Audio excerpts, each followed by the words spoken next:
অন্তর্বর্তীকালীন সরকারের ছাত্ররা ডক্টর ইউনূসের মেধার কারণে, বিশ্বজয়ী নোবেল পুরস্কারের কারণে বাংলাদেশের মতো জগা খিচুড়ি জায়গায় প্রধান উপদেষ্টা বানাইছেন। আপনি বুদ্ধিমান চিটাগাঙ্গের মানুষ মানি এটা, কিন্তু এই বাঙালি জাত এটা অটো চালায়, ভ্যান চালায়, খাল বিল করে, চোরা জাত, গম দেখলে সহ্য করতে পারে না, রাস্তা দেখলে, টাকা দেখলে সহ্য করতে পারে না, খিচুড়ি দেখলে সহ্য করতে পারে না। এ জাতি ও ইউনূস কাকা আপনার এই নরম নরম ভাষায় হবে না। আপনি মঈনুদ্দিন ফখরুদ্দিনের মতো ডান্ডা গরম হইতে হবে। আপনার নাম শুনলে যেমন রাস্তার মোড়ে মোড়ে দোয়া ইউনূস পড়ে, অন্যথায় দেশ চালানো সম্ভব না। বিএনপির চোরারা মার্কেটিং করিয়া ব্যবসা শুরু করছে, সারা রাস্তায় মার্কা দিয়া ভরা।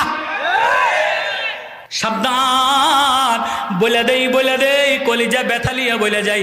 রংপুরে আবু সাইদ শাহাদত বরণ করছে, চাঁদপুরে খোবায়েব শাহাদত বরণ করছে, জামালপুরে জামিল শাহাদত বরণ করছে, খুলনায় মুগ্ধ শাহাদত বরণ করছে, উজানির নাজিম সাহেব, উজানির নাজিম সাহেব খোবায়েব শাহাদত বরণ করছে, যাত্রাবাড়ির ছাত্র শাহাদত বরণ করছে, লালমাটিয়ার ছাত্র শাহাদত বরণ করছে, জামিয়া রহমানিয়ার ছাত্র শাহাদত বরণ করছে, চরমনের মুরিদেরা শাহাদত বরণ করছে।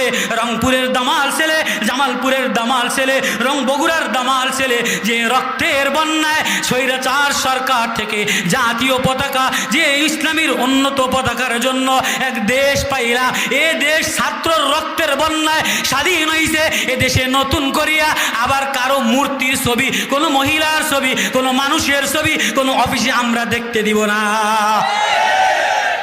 একমত আপনারা?